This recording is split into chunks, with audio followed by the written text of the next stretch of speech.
এক সাপের ভয়ে আতঙ্কিত পুরো দেশ। দেশের বিভিন্ন জায়গায় দেখা যাচ্ছে রাসেলস ভাইপার নামের বিষধর সাপটি।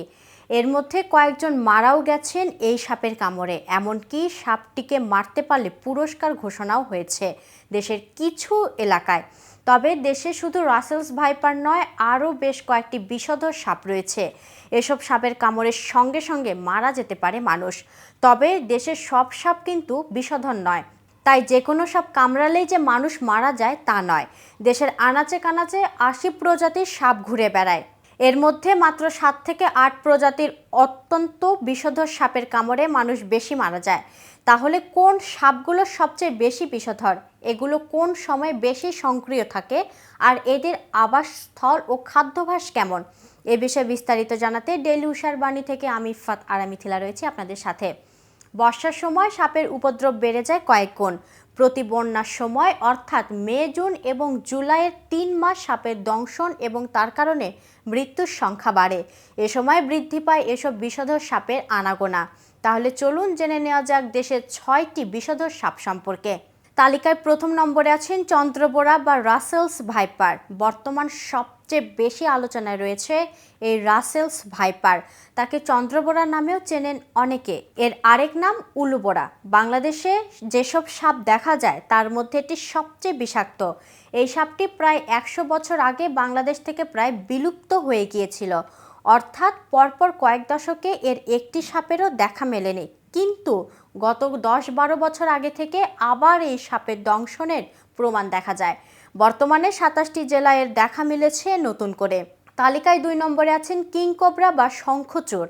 একে রাজগোঁকড়া এবং পদ্ম গোঁকড়াও বলা হয়। ভয়াবহ বিষধর এই শঙ্খচূড়া অন্য গোঁকড়ার তুলনায় আকৃতিতে বেশ লম্বা। এর ফোনায় অন্য গোঁকড়ার মতো চশমার মতো বলয় থাকে না।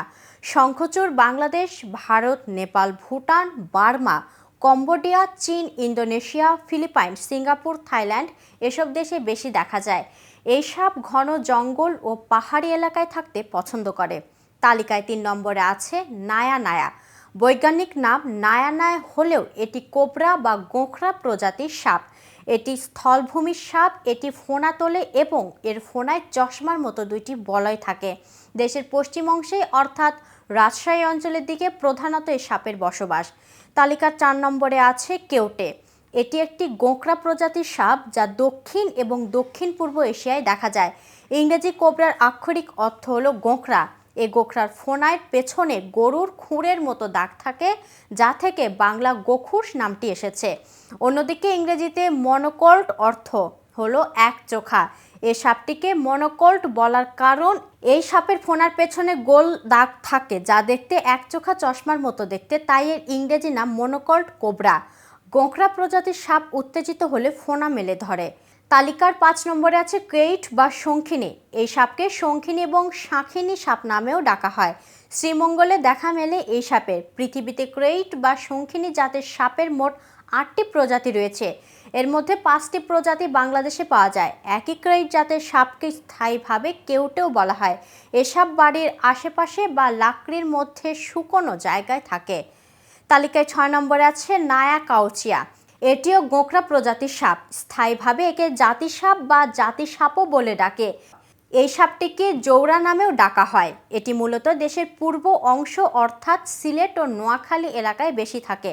দেশে যত সর্পদংশনের ঘটনা ঘটে তার মধ্যে এর কামড়েই ঘটে সর্বোচ্চ। এ সাপ উত্তেজিত হলে ফোনা মেলে ধরে। তো ভিউয়ার্স, আজকের ভিডিও সম্পর্কে আপনার কোনো মতামত থাকলে কমেন্ট করে জানাতে পারেন। আর ভিডিওটি ভালো লাগলে লাইক শেয়ার করতে ভুলবেন না। আজ এ পর্যন্তই। এতক্ষণ সাথে থাকার জন্য ধন্যবাদ। প্রতিনিয়ত আপডেট সংবাদ পেতে ডেইলি উষার বাণীর সাথেই থাকুন।